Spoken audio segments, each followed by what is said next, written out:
Well, first of all, there's already an order from DOJ for us to enforce the warrant issued by the ICC. Pag-aresto kay Senator Bato de la Rosa tuloy ayon sa National Bureau of Investigation kahit hinihintay pa ang buong resolusyon mula sa Korte Suprema. Kustodiya ng senador, ipauubaya sa Department of Justice. Just like atong Senator Bato is still inside the country, and we will be enforce that warrant of arrest. And we will do our duty. Senator Ronald Bato de la Rosa hindi pa nakalalabas ng bansa ayon sa Criminal Investigation and Detection Group. Pamunuan ng pambansang pulisya, ipinag-utos na ang malawakang manhunt laban sa senador. Willing ba kayong ibuwis ang inyong buhay para kay VP Sara Duterte? Dahil ako, willing akong ibuwis ang aking buhay. Gusto ko ang marinig ang sagot sa inyo. Handa ba kayo sa isang revolusyon? Handa ba kayong ibuwis ang inyong buhay para kay VP Sara Duterte? Vice Mayor Harold Respicio ng Reyna Mercedes sa lalawigan ng Isabela, sinampahan ng reklamong inciting to sedition sa National Bureau of Investigation. Wala, hindi kami na-consulta ito and hindi natin sang-ayon yung 150,000 tons na ito. Pagtataas ng import quota sa karne ng baboy maaaring magresulta sa pagkalugi ng local hog raisers ayon sa Samahang Industriya ng Agrikultura o SINAG.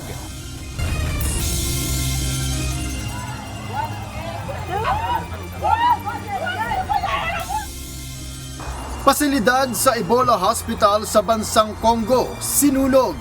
US doctor na nahawahan ng sakit, dinala na sa Germany upang ipagamot.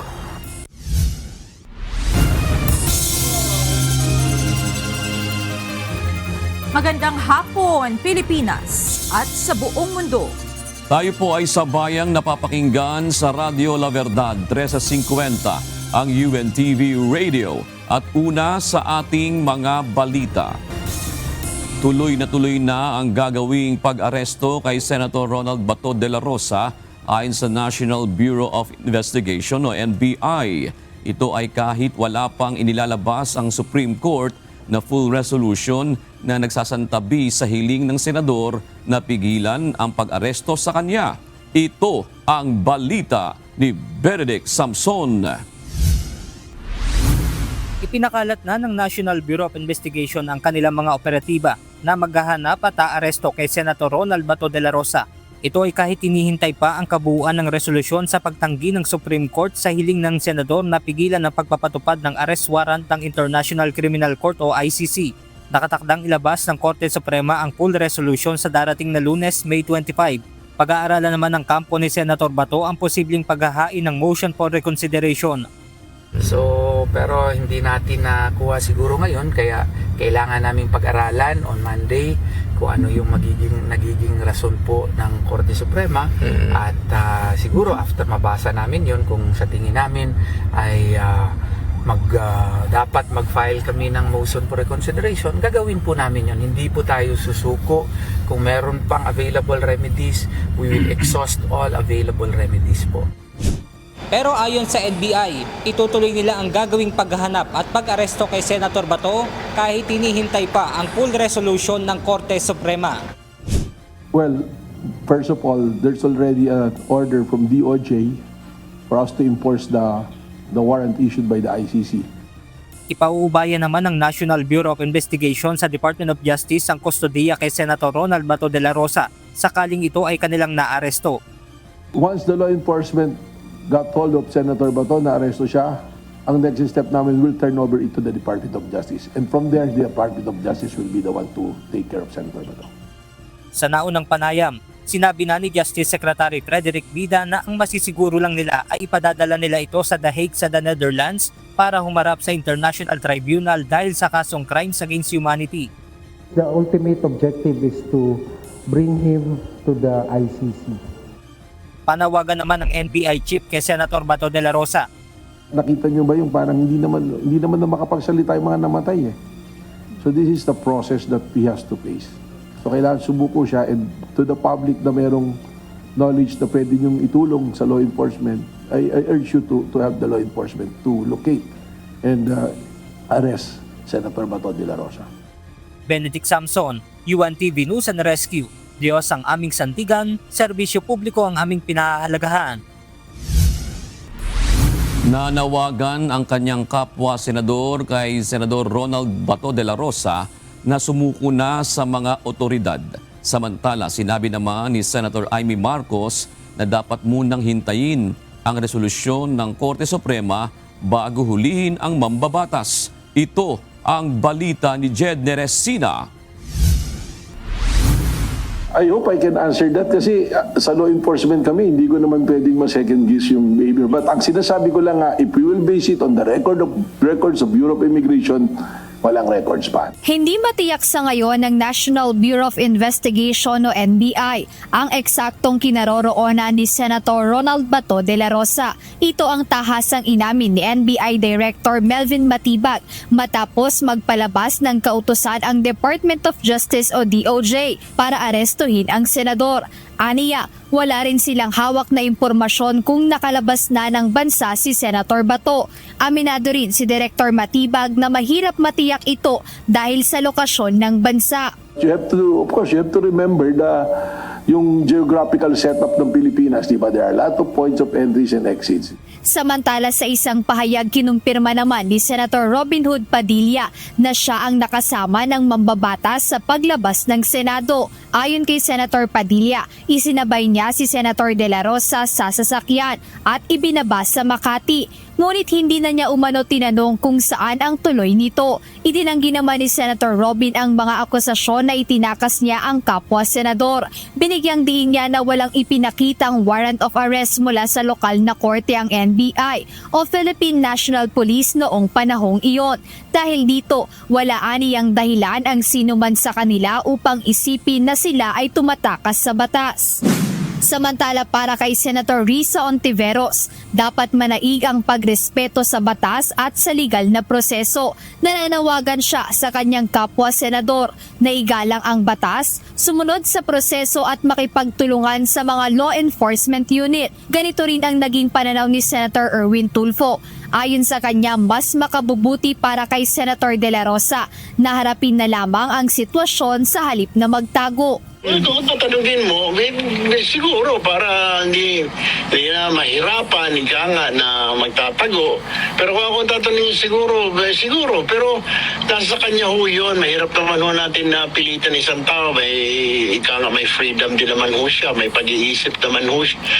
Direkta ring nakiusap ang NBI sa senador na piliin na lamang ang voluntaryong pagsuko. So ako na lang, I have to appeal kay Senator Bato, baka nanonood siya. Mas maganda siguro, sumuko na lang siya. Kasi dalawang bagay naman yan Arestuhin ka o sumuko ka. So here's an option na sumuko. Binigyang din naman ni Senator Amy Marcos na wala pang pinal na desisyon ang Korte Suprema hinggil sa legalidad ng warrant of arrest mula sa International Criminal Court o ICC.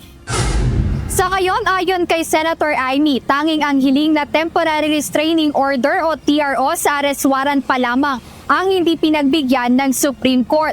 Kaya dapat antayin ang opisyal na ilalabas ng Korte Suprema sa iba pang punto na kinwestiyon kaugnay ng jurisdiksyon ng ICC sa bansa. Paglilinaw ng senadora na dahil wala pang hatol on the merits o sa pangkabuang merito ng usapin ang mataas na hukuman kaya hindi pa matatawag na pinal ang hakbang ng DOJ. Sa ngayon mayroon ng itinalagang special teams ang NBI na tutunton at aaresto kay Senator De La Rosa. Jed Neresina, UNTV News and Rescue. Diyos ang aming sandigan, serbisyo publiko ang aming pinahahalagahan. Kaugnay niyan, ipinag-utos na ng pamunuan ng Philippine National Police ang malawakang manhunt operation laban kay Senador De La Rosa. Tiniyak naman ng Criminal Investigation and Detection Group o CIDG na nasa bansa pa rin ang senador. Ito ang balita ni Lea Ilagan. Just like atong Senator Bato is still inside the country, and we will be enforce the warrant of arrest. And we will do our duty. Hindi pa nakakalabas ng bansa si Senator Ronald Bato de la Rosa. Ito ang kinumpirma ni Philippine National Police Criminal Investigation and Detection Group Director, Police Major General Robert Alexander Morico II. Isang araw matapos ipag-utos ng Department of Justice ang pag-aresto sa senador. Ayon kay Major General Morico, tulad ng puganting negosyante na si Charlie Atong Ang, nananatiling nasa bansa pa rin ang dating pinuno ng PNP. Kaya naman, ang pamunuan ng pambansang pulisya, pinakilos na ang lahat ng kanilang units para hanapin at arestuhin si Senator Bato.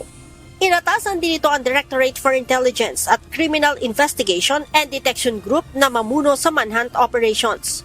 Lahat ng PNP units ay binigyan natin ng direktiba. And of course, the OPR is our unit involved in manhunt. Ang main manhunt natin, of course, is ang ating intelligence group as well as our criminal investigation and detection group. Oras na maaresto si Senator De La Rosa, sinabi ni General Morico na isa sa ilalim nila ito sa booking procedures bago i-turn over sa Department of Justice. The process is that kung mahuli namin siya, we are coordinating, by the way, with the National Bureau of Investigation. Normal, just like any other arrested person, mag-undergo siya ng booking and medical examination. Then we will turn over to the Department of Justice for further guidance coming from the DOJ. Sinagot naman ni General Nartatis ang sinabi ni Suspended Senate Sergeant-at-Arms Chief, Retired General Mau Aplasca, na nais na magpakustudiya ni Senator Bato sa PNP. Seeking protective custody is meaning that is surrender. Okay? Kung by all peaceful means he will surrender, yield himself, di mas maganda, okay? Para mag-concentrate tayo sa iba pang wanted person. We have Atong Ang, we have Saldico, we have Bantag, and the rest of hundreds of thousands of wanted person listed na ating ino-operate. May panawagan din si General Nartates kay Senator Bato. He is a former police officer. Napakaganda ng karir niya, especially in the fight against crime, no? At maintenance of peace, not only in Mindanao, but the whole country, especially when became one-star general, became leader or chief of the Philippine National Police. At alam niya naman ang proseso, no? If we can imagine yung paggastos natin, utilize the resources in conduct of manhunt, in the implementation of warrant of arrest, and other police operation to implement that, it involves a lot of resources. Kung pwede naman siyang mag-surrender, yield himself.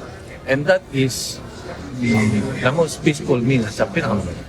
Si Senator Ronald Bato de la Rosa ay itinuturing ng International Criminal Court na co-conspirator ni dating President Rodrigo Duterte sa kasong crime against humanity of murder kaugnay sa war on drugs ng pamahalaan.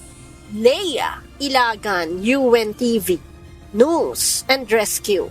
Diyos ang aming sandigan, serbisyo publiko ang aming pinahahalagahan. Nanawagan si Akbayan Party List Representative Percy Sendanya sa mga otoridad na imbestigahan si Senator Robin Hood Padilla dahil sa posibleng obstruction of justice. Kaugnay ito ng arrest warrant mula sa International Criminal Court laban kay Senador De La Rosa. Iginiit ni Representative Sendanya ang investigasyon kay Senator Padilla dahil sa pagkumpirma nito na isinabay niya sa kanyang sasakyan si Senator De La Rosa nang umalis sa Senado noong madaling araw ng May 14. Imbes na maging palusot, nagmistulang confession ang pahayag ni Sen. Robin. At the very least, our authorities should investigate and question Sen. Robin on the whereabouts of Bato and filed the necessary charges. Natapos na ang ginawang ballistic examination ng Philippine National Police Forensic Group sa mga baril na isinuko ng mga tauhan ng Office of the Senate Sergeant at Arms, gayon din ng mga ahente ng National Bureau of Investigation.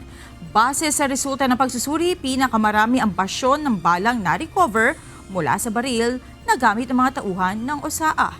Ito ang balita ni Lea Ilagan. Based on the investigation conducted by our investigators, basically overkill po yung that's why we call it panic firing. Tinawag na overkill ng Philippine National Police Criminal Investigation and Detection Group ang ginawang pagpapaputok ng baril ng Office Sergeant at Arms sa Senado noong May 13, 2026. Ayon kay CIDG Director, Police Major General Robert Morico II, kabuoang 44 na piraso ng basyo ng bala ang kanilang nakolekta mula sa 4 na baril. 36 sa mga basyo ng bala galing sa loob ng Senado, habang 8 naman ang nakuha sa labas. Yung mga tama po doon ng mga bala, makikita natin through the glass window. Sobra-sobra yung pinaputok doon ng OSAA na wala naman po umaatake sa kanila. Kung makikita po ninyo doon na puro pataas yung trajectory ng mga putok nila is puro paakyat. 4 na baril naman ang ginamit sa pagpapaputok, kabilang ang 3 mula sa OSAA at 1 mula sa NBI. The firearms are all government-issued firearms. Sa Senate po yung 3, yung NBI po are isa government-issued firearms. Yung Scorpion and the caliber 40 is sa Senate security po. Samantala, lumalabas na 26 na basyo ng bala ang umano'y galing sa baril na ginamit ni suspended Senate Sergeant at Arms Chief Mau Aplaska. 5 putok ng baril naman ang galing sa NBI. So sir, walang nakapangalan kay Mau Aplaska? Wala po. But we presume that the 9mm CC Scorpion Evo na ang may hawak and 26 na putok po ang lumabas doon sa baril na yon came from Sir Mau Aplaska. That's why we are appealing also. I'm appealing to the Senate security to disappear sa especially kay Sir Mau Aplaska to shed light also. Dahil dito, sinabi ni Major General Morico na dapat lang makasuhan si Aplaska ng paglabag sa Republic Act 11917 o Private Security Services Industry Act. Iniimbestigahan na rin aniya nila ang iba pang kaso na maaaring isampa laban kay Aplaska. Lea Ilagan, UNTV, News and Rescue. Diyos ang aming sandigan, serbisyo publiko ang aming pinahahalagahan.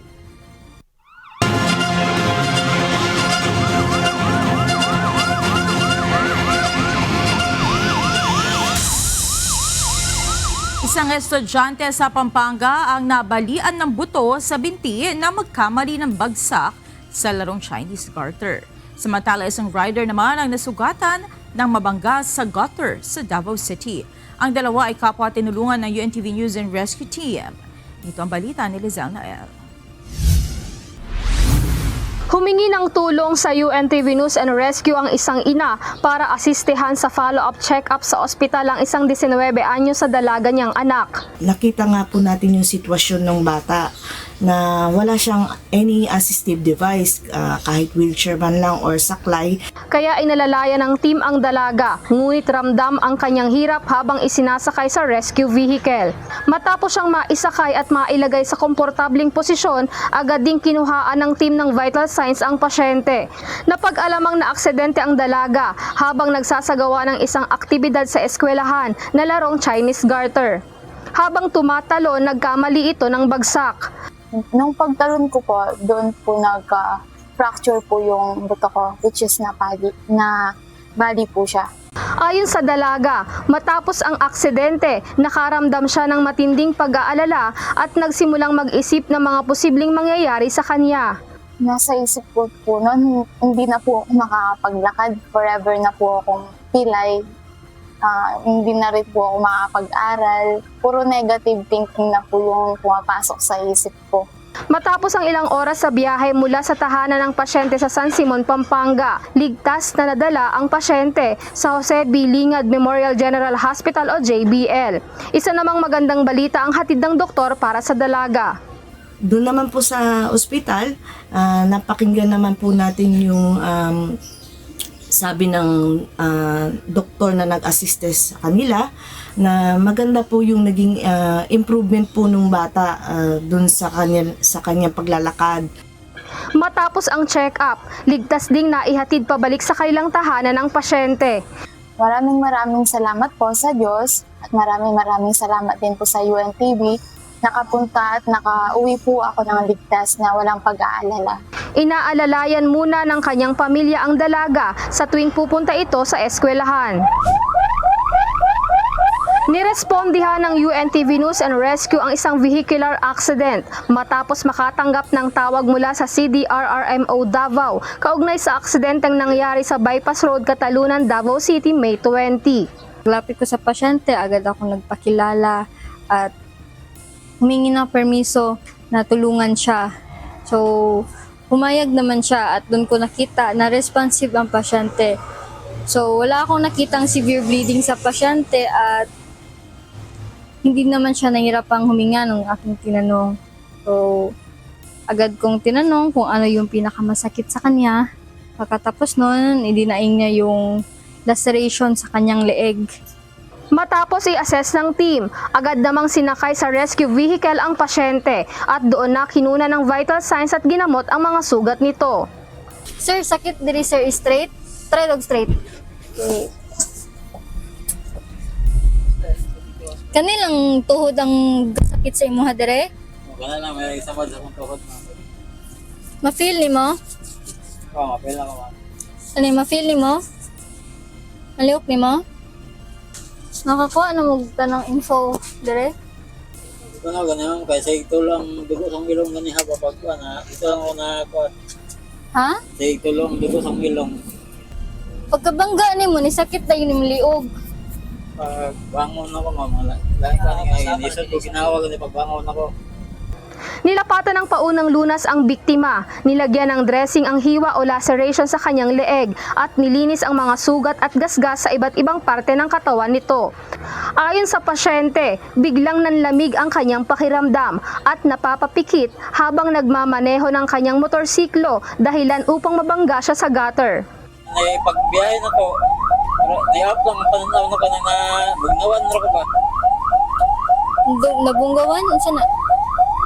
Kanang na... Nihanap? Oo. Relax yan ako. Magsan ako ka, nakapiyong mo ko gamay niya.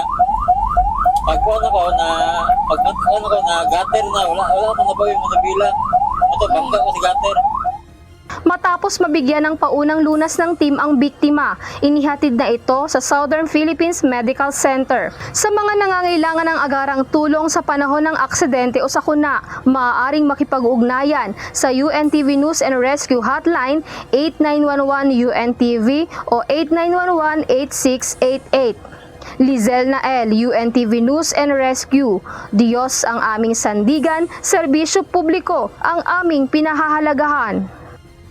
Tuloy-tuloy ang ginagawang screening ng House Prosecution Team sa mga testigong ihaharap sa inaasahang impeachment trial kay Vice President Sara Duterte. Sa July 6, inaasahan na posibleng formal na simula ng paglilitis laban sa pangalawang Pangulo. Ito ang balita ni Rosalie Cos. Siyempre, bebet din namin yung mga testigo.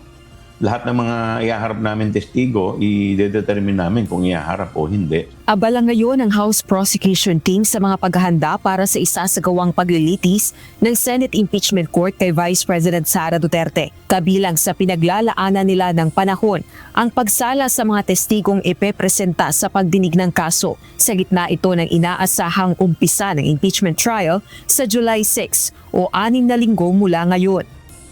Ayon sa House Prosecution Panel member na si Manila 3rd District Representative Joel Chua, June 15 ang inabisong pre-trial sa kanila ng lead prosecutor kung kailan tutukuyin ang mga testigong ipepresenta sa paglilitis at mamarkahan ang mga ebidensya.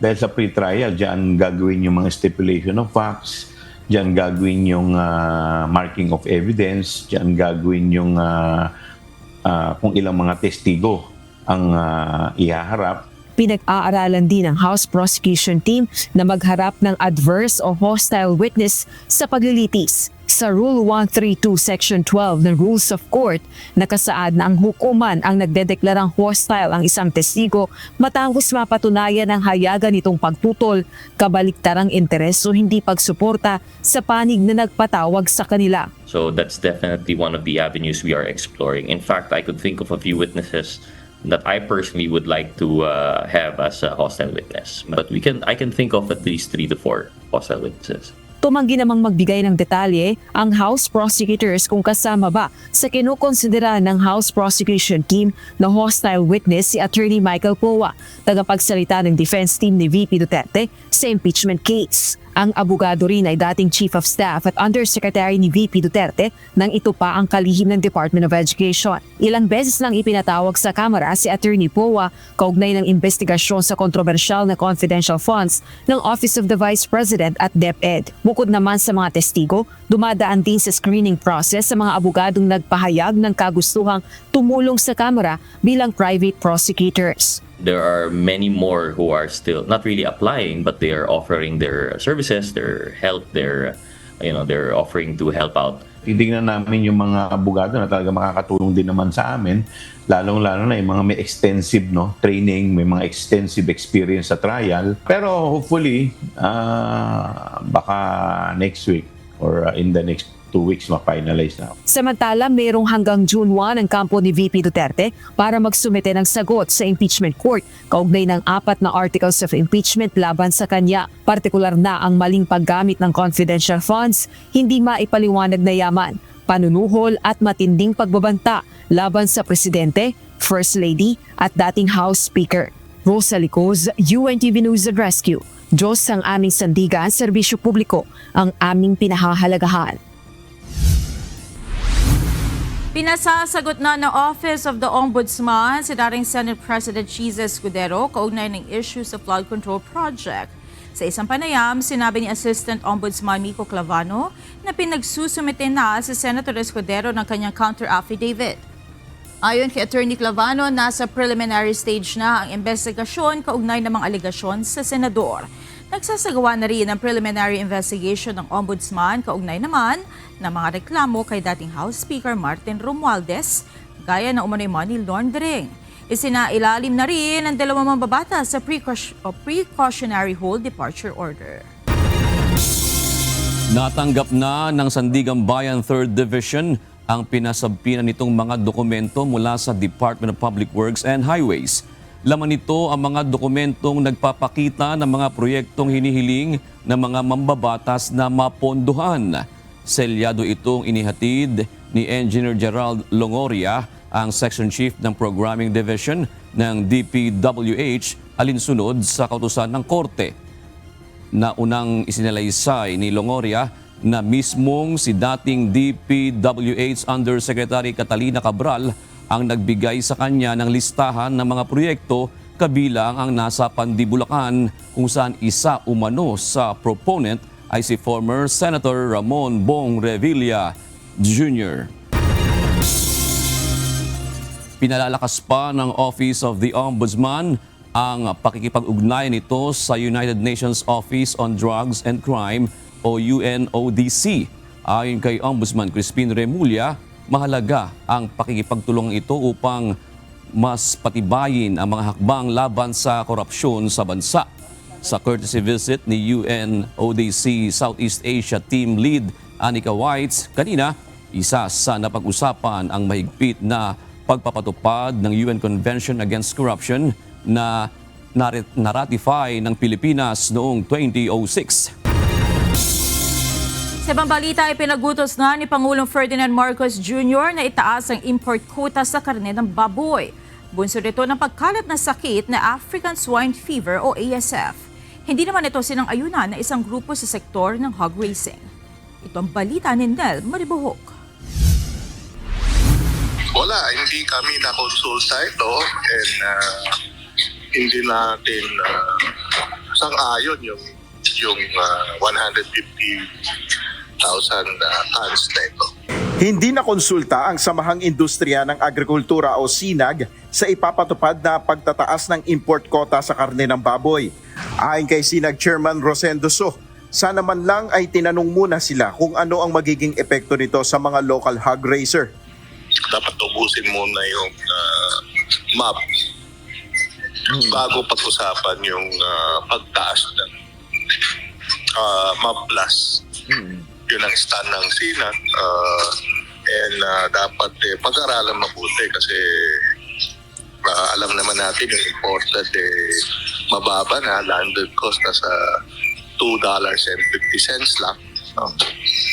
Ang puuna lang nila is with 25% tariff, 190 pesos lang. Diba? Ano na yan? Dress na yan. Yung farm gate price natin dito, yung 190, break-even lang. Diba? Base sa inilabas na Executive Order 116, itataas ng 150,000 metric tons ang pork import quota sa loob ng 2 taon mula sa kasalukuyang 54,210 metric tons. Dahil dito, aabot na ang minimum access volume o MAV sa 204,210 metric tons. Ang pagtataas ng MAV ay dahil sa patuloy na pagkalat ng African Swine Fever o ASF. Dahil sa ASF, lumiliit o nababawasan ang pork meat supply mula sa local hog raisers na nagiging dahilan naman para tumaas ang presyo nito sa merkado. Sa mga tindahan ng karne ng baboy dito sa Balintawak Public Market, halos hindi nagbabago ang presyo ng baboy na umaabot sa 240 hanggang 280 pesos per kilo. Sapat rin nila ang supply ng baboy sa ngayon. Bumaba naman daw yung baboy, boss sabi nung amo ko Sapat naman yung supply. Sapat naman. Wala pang tugon ng Department of Agriculture sa naging pahayag na ito ng grupong SINAG. Nel Maribohok, UNTV News and Rescue, Diyos ang aming sandigan, serbisyo publiko ang aming pinahalagahan. Nagsampa ng reklamong inciting to sedition ng Cybercrime Investigation and Coordinating Center o CICC laban kay Reyna Mercedes, Isabela Vice Mayor Jeril Harold Respicio. Kauna ito ng isang insidente ng panghihikayat umano niya na lumaban sa pamahalaan sa isa niyang talumpati. Ito ang balita ni Benedict Samson. Willing ba kayong ibuwis ang inyong buhay para kay VP Sara Duterte? Dahil ako, willing akong ibuwis ang aking buhay. Gusto ko ang marinig ang sagot sa inyo. Handa ba kayo sa isang revolusyon? Handa ba kayong ibuwis ang inyong buhay para kay VP Sara Duterte? Ito ang bahagi na naging talumpati ni Reyna Mercedes, Isabela Vice Mayor Atty. Jeril Harold Respicio sa dinaluhan nitong pagtitipon. Ini-upload na naturang video sa mga social media account ni Vice Mayor Respicio noong May 19. Kanina, naghain ng reklamo sa National Bureau of Investigation ang Cybercrime Investigation and Coordinating Center o CICC laban kay Atty. Respicio. Reklamong inciting to sedition at inciting to rebellion in relation to Cybercrime Prevention Act. Ayon kay CICC Executive Director Undersecretary Renato Aboy Paraiso, hindi nararapat gamitin ang social media para manghikayat ng pag-aaklas laban sa pamahalaan. Uulitin ho namin, hindi ito hakbang para sikilin ang malayang karapatan ng ating mga kababayan sa kanilang pamamahayag at paglalabas na sa loobin. Ito ho yung ang threshold ho nito pag lumagpas na yung rights nila of expression and crosses the boundaries of eto na, inciting to sedition, inciting to rebellion, yung mga cybercrimes na ho natin. Matapos matanggap ang reklamo, ipatatawag naman ng NBI si Atty. Respicio upang hingin ang kanyang panig. So, doon lang muna, ang gagawin nga natin, papasabwi na si Atty. Respicio to hear his side. After that, we will make a recommendation and eventually, kung ano yung findings, we'll file a complaint to the Department of Justice. Babala ng mga otoridad, Maging babala na rin nila ito para sa sino mang nagnanais manawagan ng paglaban sa pamahalaan. Ayon sa NBI Director, hindi anya nararapat na ituring itong biro lalo na kung makakaapekto ito sa national security. Hindi po depensa yung biro. The elements are there. Nagkaroon ng pagpupulong, nanawagan siya. Hindi naman po importante na yung respond na hindi pero yung papanawagan, doon po papasok na yung kaso. Dagdag pa ng CICC at NBI, posible rin na magsampa sila ng disbarment case laban sa naturang abogado.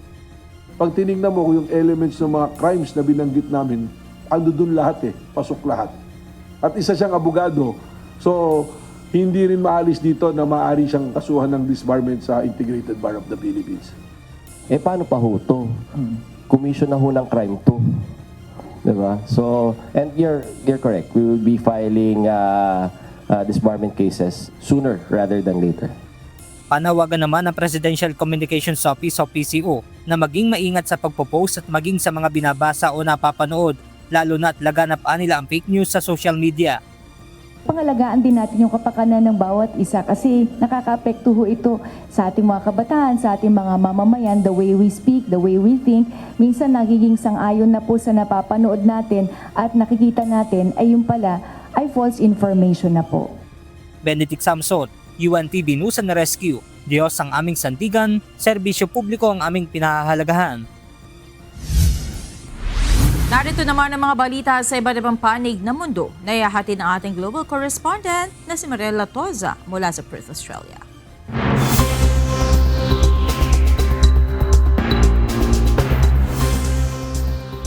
Magandang gabi naman sa inyo dyan sa Pilipinas, Monica. Hindi kailangan ng Amerika ang uranium deposits ng Iran ayon kay US President Donald Trump. Muli nitong iginiit na hindi dapat magkaroon nito ang Iran para matiyak na hindi na ito makabuo ng armas nuklear na posible nilang magamit sa karahasan, kaya kailangan na itong makuha sa Iran. Oras na makuha ayon sa US leader ay ipapasira niya ito dahil hindi naman ito gagamitin ng Amerika. No, we get the highly enriched. We will get it. We don't need it. We don't want it. We'll probably destroy it after we get it, but we're not going to let them have it.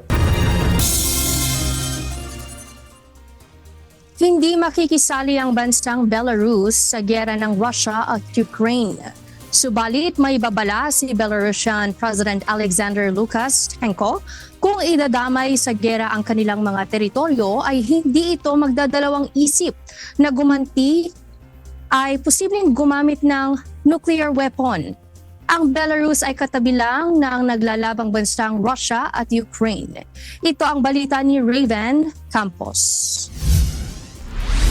Nakisali sa pagsasanay ng kanilang nuclear capabilities sina Russian President Vladimir Putin at Belarus President Alexander Lukashenko sa pamamagitan ng video conference. Sa gitna ng military drill ay may mga pagkakataong sila mismo ang nagbibigay ng utos kung paano gagalaw ang kanilang mga tauhan. Nilinaw ni President Putin na ang nuclear drill ay regular na nilang ginagawa sa layong ipagtanggol ang kanilang soberanya. Вместе с тем, учитывая рост напряженности в мире, появление новых угроз и рисков, наша ядерная триада, как и прежде, должна служить надежным гарантом суверенитета союзного государства России и Беларуси. Ngunit binigyan din niya ang kondisyon na posible nila itong gamitin kung kakailanganin, lalo na't nasa gitna ito ngayon ng laban sa Ukraine. Уже отмечал и вновь подчеркну, использование такого оружия, ядерного оружия, это крайняя, исключительная мера обеспечения национальной безопасности наших государств. Ayon naman kay President Lukashenko, hindi nila intensyong manakot, ngunit nais lamang nilang ipalabas ang kanilang kakayahan upang iparating sa lahat ang kanilang kapasidad, lalo na sa aspetong nuclear defense. Gagamitin nila ito kung mangangailangan ng ipagtanggol ang kanilang shared territory ng Russia. Binigyan din ng Belarusian leader na importante na alam nila kung paano ito gamitin. Да, я вас абсолютно поддерживаю, мы никому абсолютно не угрожаем, но у нас есть такое оружие, и мы готовы всячески защищать наше Отечество от Бреста до Владивостока, наше совместное, и будем делать это всячески. Вот единственная демонстрация с нашей стороны, я думаю, вы с этим согласитесь, как мы должны уметь этим пользоваться. Tugon ito ni Lukashenko sa mga pahayag ni Ukraine President Volodymyr Zelensky na magpapadala ito ng tropa sa northern region kung saan border ang Belarus. Начали очень интенсивно кричать о том, что завтра Россия на них нападет. Они как будто готовят, информационно готовят атаку на нас. Это меня настораживает. Поэтому мы всячески будем к этому готовиться. Aniya wala silang intensyong makisali sa giyera ng Russia at Ukraine, pero kung aatakihin aniya ang kanilang teritoryo, hindi ito mag-aatubiling gumanti ng kahit anong armas, kahit pa ang armas nuklear. Как только напали на нас, как только осуществили агрессию, сразу получат ответ всеми видами оружия. В противном случае, зачем мы его держим у себя? Ang Russia-Belarus military exercise ay pinakamalaki na sa kasaysayan ng dalawang bansa. Aabot sa 64,000 na mga sundalo ang nakilahok at mahigit 7,800 na units ng military equipment ang ginamit sa ginanap na pagsasanay mula May 19 hanggang May 21. Gamit ang mga ito ang nuclear dummy heads at ballistic missiles. Raven Campos, UNTV News and Rescue. Diyos ang aming sandigan, serbisyo publiko ang aming pinahahalagahan. Nanindigan si Iranian Foreign Minister Said Abbas Araghchi sa kanilang jurisdiksyon sa Strait of Hormuz. Anya, walang ibang nagmamay-ari sa nasabing shipping lane kundi ang Iran at ang bansang Oman. Ito ang balita ni Bradley Robuza. As all of you know, Iran and Oman are two coastal countries in two sides of the Strait of Hormuz. The strait is located in territorial waters of Iran and Oman. There is no international waters in between. So everything should be managed by Iran and Oman. Hindi sakop ng international waters ang Strait of Hormuz. Ito ang mariing paninindigan ni Iran Foreign Minister Said Abbas Araghchi. Sa kanyang paliwanag, bahagi ng coastal waters ng Iran at Oman ang strait, kaya sila lang ang dapat mag-usap kung paano ito pamamahalaan. Safe passage of all vessels is our policy and in our interest, and we are ready to help those who want to pass safely and securely. We make arrangements for the safe passage of all vessels from the Strait of Hormuz, together with Oman. Batay sa ulat, nag-uusap na ang Iran at Oman kaugnay ng paglalagay ng permanent toll sa mga dadaan sa Strait of Hormuz. Kamakailan naglabas ng mapa ang Islamic Republic ng Iran sa pamamagitan ng bagong tatag na Persian Gulf Strait Authority o PGSA sa nasasakop ng kanilang pamamahala sa Strait of Hormuz. Batay sa defined boundaries ng Strait of Hormuz, isinailalim sa PGSA ang Kuma Barak sa Iran at ang timugang bahagi ng Fujairah sa United Arab Emirates hanggang sa isla ng Qasem at Al-Quwain sa kanlurang bahagi. Ibig sabihin nito, ang lahat ng entry at exit points mula sa Gulf of Oman papasok sa strait ay babantayan ng Iran. Muling iginiit ni Minister Araghchi na bukas ang Strait of Hormuz at malayang makadadaan ng mga barkong hindi kaalyado ng US at Israel. Anumang pagtatangka ng walang paalam ay ituturing na iligal at kailangan aniyang makipag-ugnayan sa kanila upang magabayan ang barko sa pagdaan sa strait dahil sa mga nakatanim na bomba. The Strait of Hormuz is open and all vessels can pass except the vessels belong to those countries who are in war with us, who are fighting with us. Those vessels who want to pass should obviously coordinate with our military because of the mines and obstacles which exist. So we will guide them to pass. Bradley Robuza, UNTV News and Rescue. Diyos ang aming sandigan, serbisyo publiko ang aming pinahalagahan. Tinangka ng ilang kaanak ng isang pasyente sa Democratic Republic of Congo na kunin ang labi nito matapos itong masawi sa Ebola virus. Dahil hindi pinayagan ng ospital, nagpasimula ang mga ito ng sunog. Wala namang nadamay na pasyente sa insidente. Ito ang balita ni Noel Poliarco.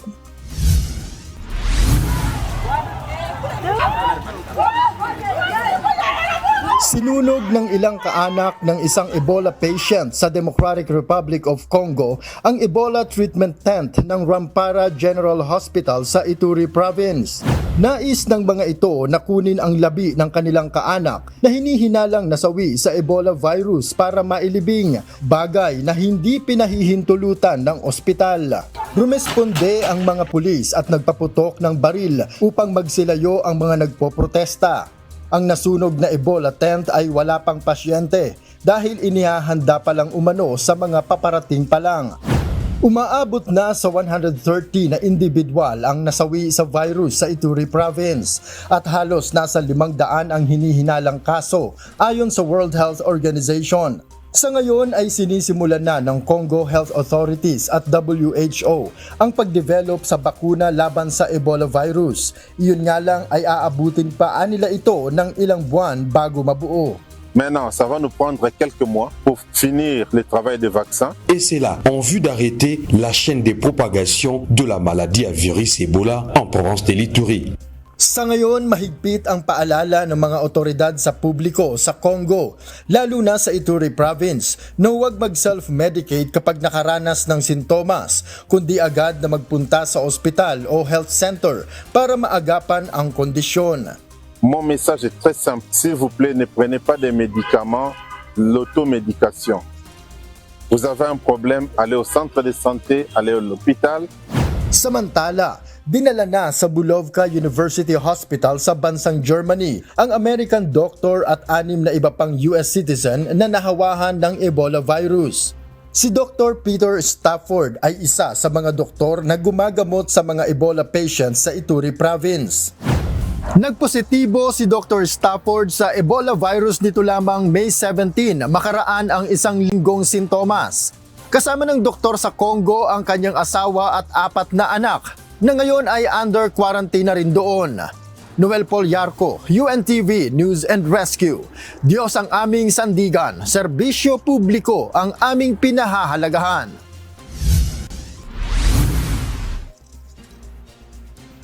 Mahigit 140 empleyado ng bread manufacturer na Gardenia ang mawawala ng trabaho sa Singapore sa nakatakdang pagsasara nito sa June 30. Sa pahayag ng kumpanya, isasara na ang pasilidad nito sa Pandan Loop at ililipat ang operasyon sa Johor Bahru sa Malaysia. Nais ng kumpanya na mas maging produktibo sa gitna ng tumitinding kompetisyon dahil sa iba't ibang pagsubok sa global economy. Nangako naman ang kumpanya ng marapat na kompensasyon sa maaapektuhang empleyado. At yan ang mga balita mula sa labas ng Pilipinas. Mula rito sa Perth, Australia, ako si Maria Latoza. Magandang gabi.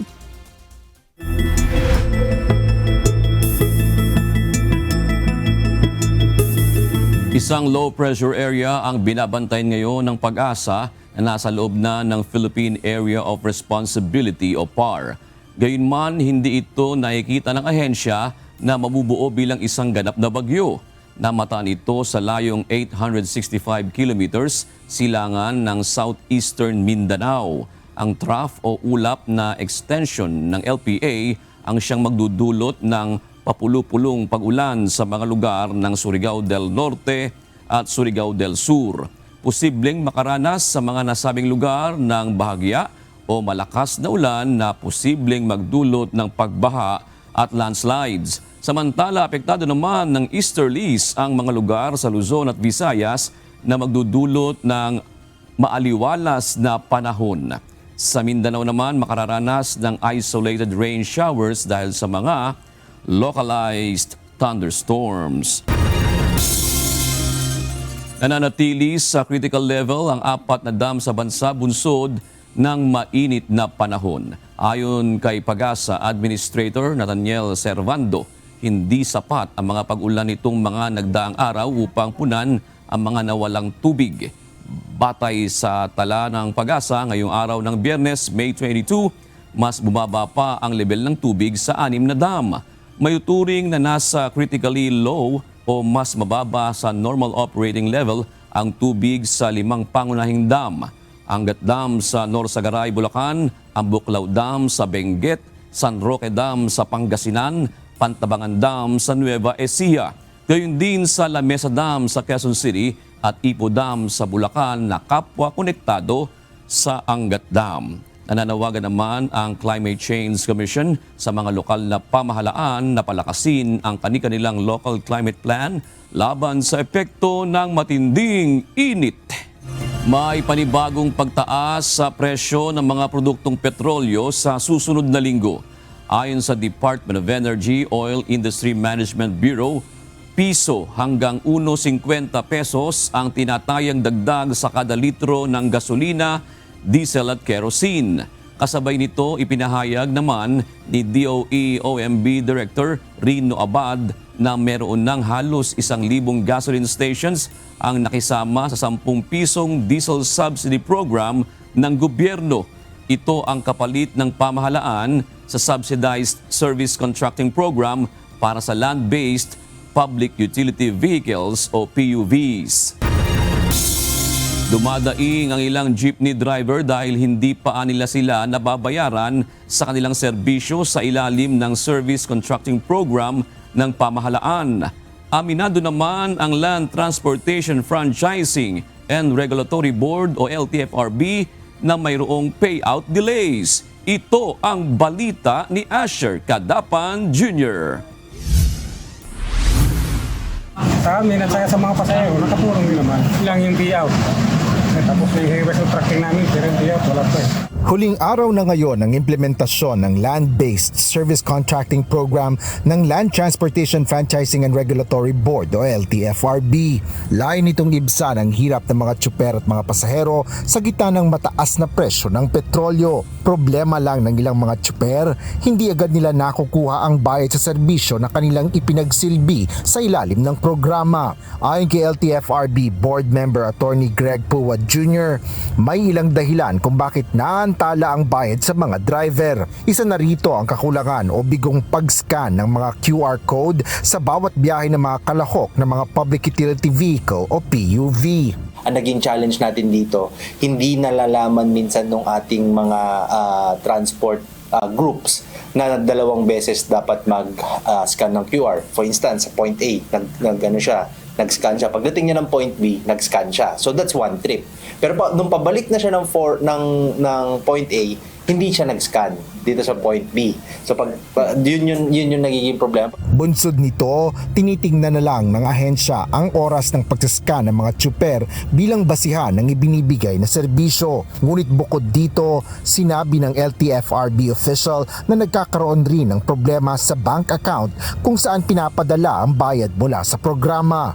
Pag hindi po siya land bank, hindi po talaga kakayanin yung 3 to 5 working days.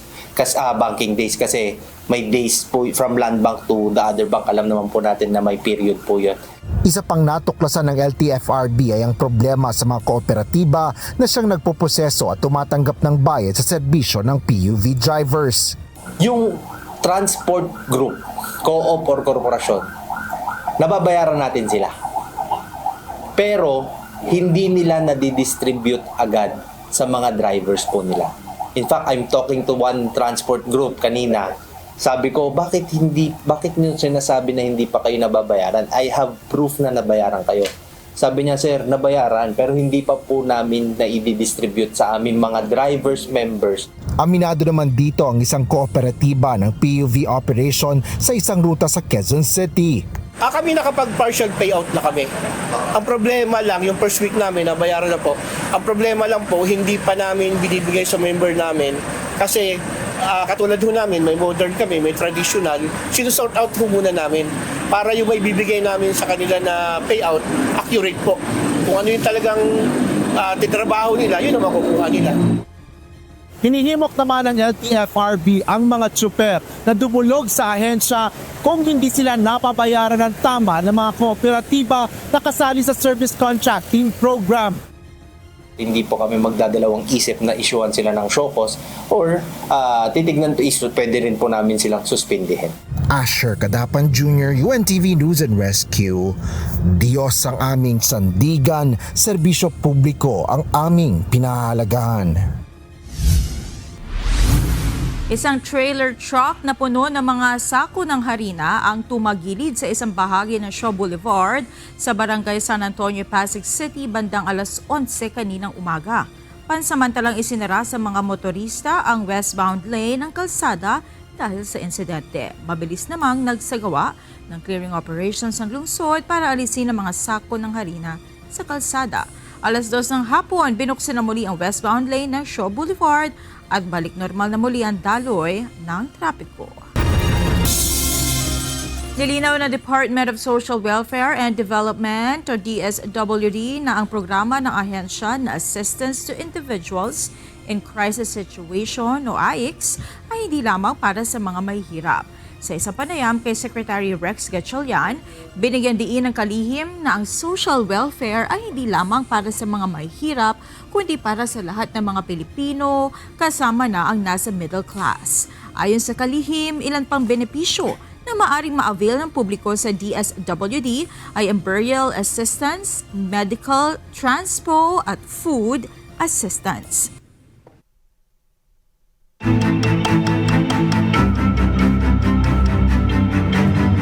Inaasahang matapos na sa buwan ng Disyembre ngayong taon ang rehabilitasyon ng Tuguegarao Airport ayon sa Department of Transportation o DOTR. Kanina ibinahagi ng ahensya ang ginawang inspeksyon ni Transportation Acting Secretary Giovanni Lopez sa pasilidad. Oras na matapos ang modernong paliparan, kaya nitong mag-accommodate ng aabot sa 734 na mga pasahero mula sa dating capacity nito na 212 lamang. Binigyan diin ng DOTR na mahalaga ang naturang paliparan para sa regional connectivity ng Northern Luzon at makatutulong sa paglago ng turismo sa rehiyon. Nagsagawa ng Joint Anti-Smuggling Operation ng Philippine Coast Guard o PCG kasamang iba't ibang law enforcement agencies sa Dumaguete City, Negros Oriental. Ang operasyon ay sinagawa kasunod ng impormasyong natanggap ng mga Coast Guard Intelligence Operative ukol sa biyahe ng mga pinaghihinalaang puslit na sigarilyo papuntang Siquijor.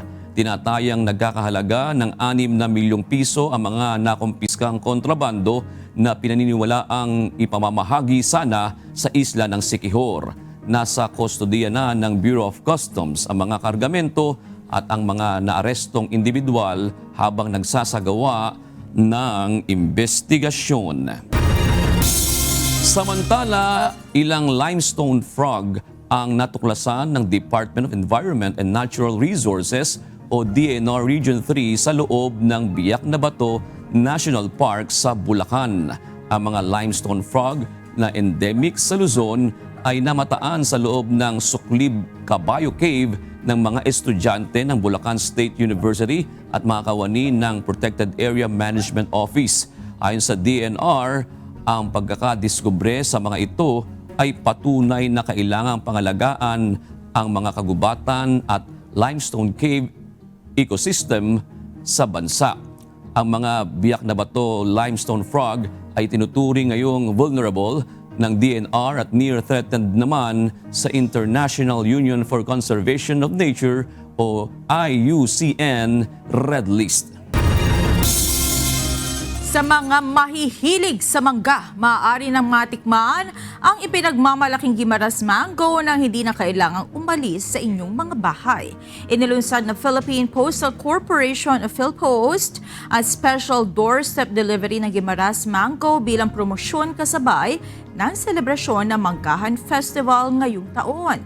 Sa mga nais makabili, mag-login lamang sa www.mangostometro.com at ilagay ang kaukulang impormasyon. Available for order ang isang box ng Guimaras Mangoes sa halagang 1,600 pesos sa Metro Manila habang 1,500 pesos naman sa Metro Cebu. Ang programa ay sa pakikipagtulungan ng Department of Trade and Industry at Guimaras Growers and Producers Development Cooperative. Ang inisyatibo ay nagsimula noong May 15 at tatagal hanggang May 24.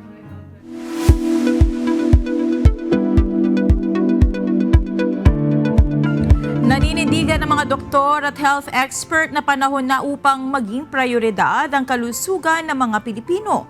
Ito ay sa gitna ng pagtaas ng kaso ng hypertension sa bansa. Babala ng mga eksperto, posibleng umabot sa trilyong piso ang gagastusin ng pamahalaan sa gamutan ng nasabing sakit kung hindi maaagapan. Ito ang balita ni Mia Alonso. I'm not aware of those things that I have to check on the salt, the sucrose, or the unhealthy fats. So maybe that might be the reason why I'm suffering from hypertension and diabetes right now.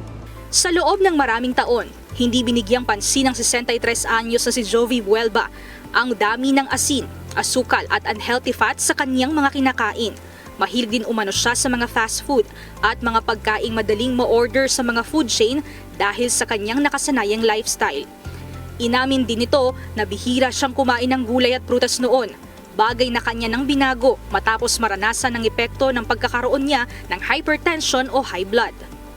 It's so hard for me to move, even to move. Before I'm going to even taking stairs. It's so hard for me to, especially going down. It's so hard. Ibinahagi rin ni Jovi na dumaan siya sa denial stage kung saan may mga panahong ayaw niyang uminom ng gamot dahil pakiramdam niya ay maayos naman ang kanyang kalagayan. Pero nang sumailalim sa mga laboratory exam at kumonsulta sa doktor, doon niya lubusang naunawaan ang kanyang kondisyon. Ipinaliwanag naman ng isang eksperto na sa panahon ngayon, hindi na lang may edad ang tinatamaan ng sakit na ito. Even as younger than 18 years old, may mga bata na tumataas ng blood pressure. Kasi dahan-dahan kasi tumataas yan. Lalo na kung susundin natin yung bagong kategorya na ang normal blood pressure should be less than 120 hanggang 119 lang. Ang diastolic blood pressure hanggang 79 lang. Pag pumasok ka na ng 120/80, borderline na yan. Sa iba, na yan, elevated blood pressure na sa Europe, sa Amerika, elevated blood pressure na yan. Ayon kay Dr. Alejandro Diaz ng Philippine Society of Hypertension, kapag tumataas ang timbang o body weight, mas tumataas din ang posibilidad na tumaas ang blood pressure. Kaya mas mainam na mag-maintain ng ideal body weight para mas maging maayos ang daloy ng dugo.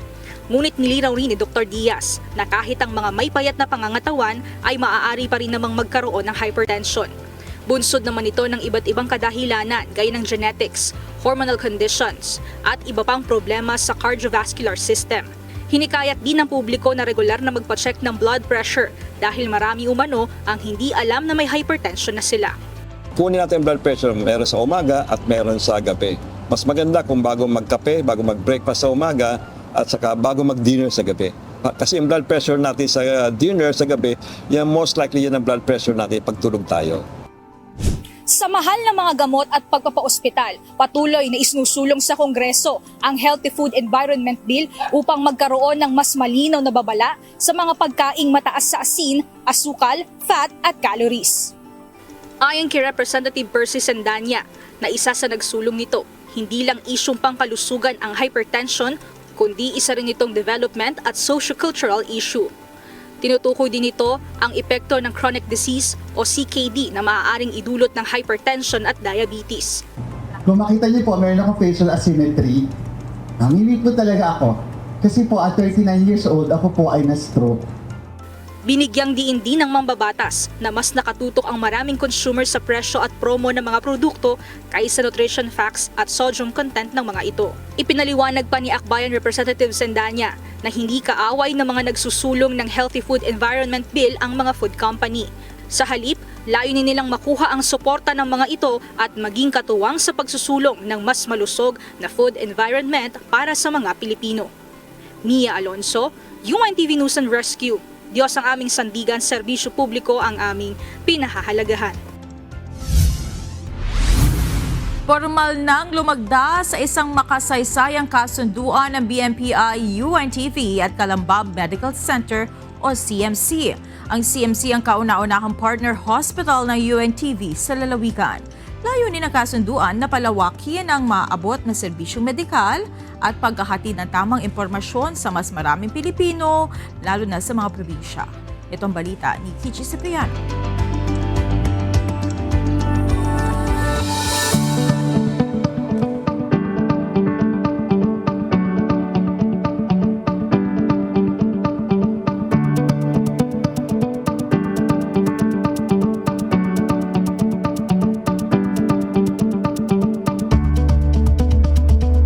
Sa gitna ng patuloy na paglaganap ng misinformation at tumitinding pangangailangan sa mapagkakatiwalaang impormasyong pangkalusugan, opisyal na nilagdaan ng Breakthrough and Milestones Productions International UNTV at Calamba Medical Center ang kasunduan para sa mas pinaigting na public service.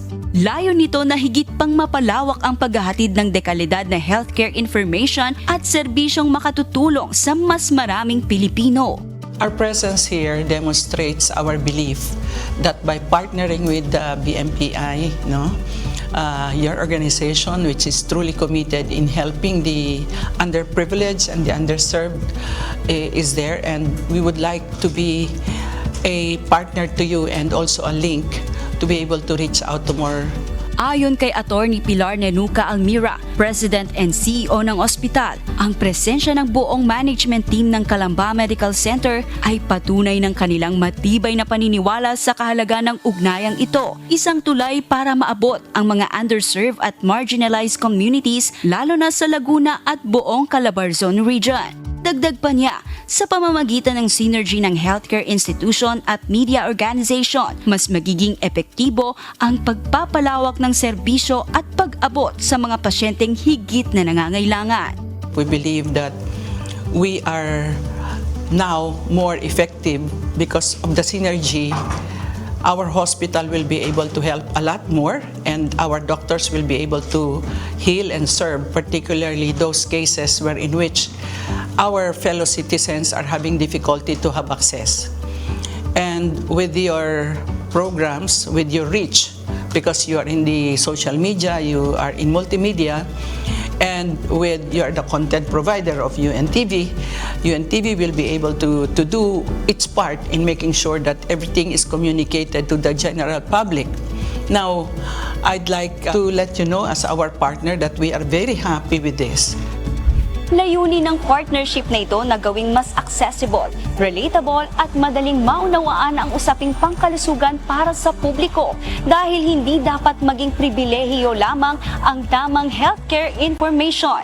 Higit pa sa publicity at programa, nais ng kolaborasyong ito na maghatid ng konkretong serbisyo, health awareness at pag-asang direktang mararamdaman ng komunidad.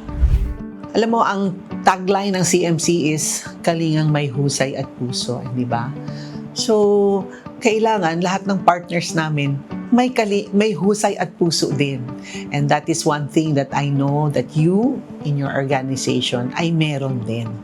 So, importante talaga na kung mag-partner ka, shared values, shared vision, that's very, very important.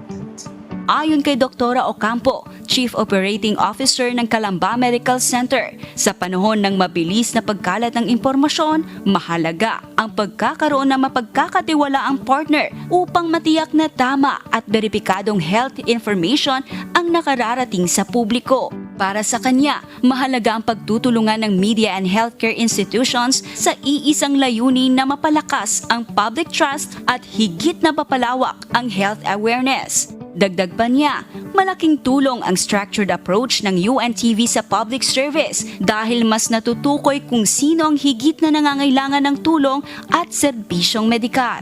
Maraming salamat po sa UNTV kasi pinili nyo kami maging partner dito sa napakahalagang programa ninyo. So malaking bagay sa amin yun na yung ine-extend naming help ay para sa talagang mga kababayan natin na talagang nangangailangan ng tulong. So yun yung mahirap sa amin kasi maraming lumalapit pero hindi mo naman alam kung ano talaga. So For me, that's the most important thing, that we are working with an organization which has a framework from which they give out their help. Matapos ang formal na MOA signing, ipinasilip ng Calamba Medical Center ang kanilang makabago at fully equipped healthcare facilities, patunay ng kanilang kahandaan na maghatid ng world-class medical service sa komunidad. Mula sa modernong pasilidad hanggang sa maasikasong healthcare environment, malinaw ang iisang mensahe. Handa ang Calamba Medical Center na tumugon sa pangangailangan ng publiko, kasama ang BMPI-UNTV sa misyon ng tunay na serbisyong may tunay na malasakit. Mula rito sa Calamba Medical Center, Kichi Cipriano, UNTV News and Rescue. Diyos ang aming sandigan, serbisyo publiko ang aming pinahahalagahan.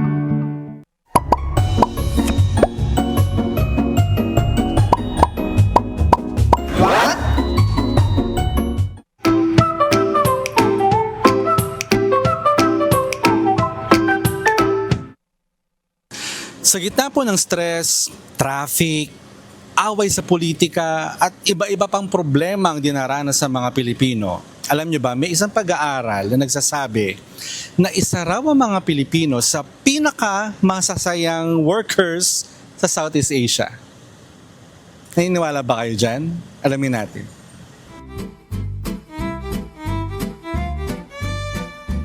Ano po ang nagpapasaya sa inyo sa trabaho niyo? Yung sahod ko. Yun lang po. Tsaka po yung boss po, mabait po. Inspire sa mga pamilya. So every time na napapagod ka, yung pamilya mo lang? Yung pinisip. Pag maraming bumibili, sir, siyempre maraming benta. Family ko. Family? Yes. Yung sweldo Hindi. Doon ko naiisip yung trabaho para sa kanila kasi. Yung trabaho. At eto ang nakakagulat. Rank number 2 pa tayo sa pinakamasayang worker sa Asia Pacific, sunod lang sa Indonesia. Ayon ito sa 2025 Workplace Happiness Index ng JobStreet by Seek. Mahigit 10,000 workers sa Asia Pacific ang sinurvey, kasama ang 1,000 Pilipino mula sa iba't ibang bahagi ng bansa. At ayon sa study, 77% ng Filipino workers ang nagsabing somewhat happy o extremely happy sila sa trabaho nila. At eto yung interesting, hindi lang pala sweldo ang dahilan. Ayon sa findings, mas mahalaga raw ngayon sa maraming empleyado ang meaningful work, sense of purpose, growth at feeling na valued sila. Sa madaling salita, gusto ng tao ng trabahong parang may saysay, hindi lang basta sumasahod. At ayon sa study, ang happiest region daw ay Visayas, 82%. Sunod ang NCR, 77%, habang Luzon at Mindanao parehong nasa 76%. Pero hindi ibig sabihin na walang problema, dahil ayon din sa report, 38% ng workers ang nagsabing burned out o sobrang pagod na sila. At 41% naman concerned tungkol sa epekto ng AI sa trabaho nila. Kaya interesting isipin, posible pala na masaya ka sa trabaho mo pero pagod ka pa rin. Dahil minsan, hindi lang pera ang hinahanap ng tao. Gusto rin nating maramdaman na importante tayo, may direction, at may meaning yung ginagawa natin araw-araw. Kayo po, sang-ayon ba kayo dun sa isinagawang study? Sana may natutuhan kayo at laging tatandaan, mapalad po ang tao na nakakasumpo ng karunungan at ang tao na nagtatamo ng kaunawaan.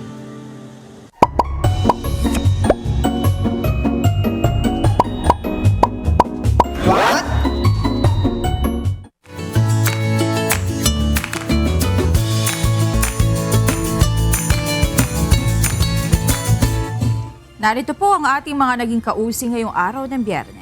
Salamat po at shout out kina Rene Bailon, Ricardo Rementilla at Sharon Molero. Maraming salamat din kay Alma Doral, Virgilia Villaro at Anthony Beltran. Mga kasambahay, kung may mga istorya po kayong nais balikan sa Ito Ang Balita, pwede niyo po ito muling mapanood sa aming mga official social media account. Magtungo lamang po sa UNTV News and Rescue YouTube channel at i-click ang subscribe button. Gayon din sa aming Facebook, Instagram, X at TikTok accounts. Mapapanood nyo rin po rito ang iba pang news programs ng UNTV, pati na ang iba pang video ng nag-iisang public service channel. Kaya subscribe, like, and share. Narito naman ang salita ng Diyos na ating sandigan mula sa Aklat ng Awit 62 at 1 na nagsasabi, "Sa Diyos lamang naghihintay ng tahimik ang aking kaluluwa. Sa Kanya galing ang aking kaligtasan." At yan ang naging kabuuan ng ating balitaan ngayong gabi. Aming inilahad ng buong katapatan kung paano namin nasaksihan. Kayo po'y makapagtitiwala na ang aming nakita at narinig ang aming ibinabalita. At dito po sa UNTV, Diyos ang aming sandigan, serbisyo publiko ang aming pinahahalagahan. Magandang gabi po.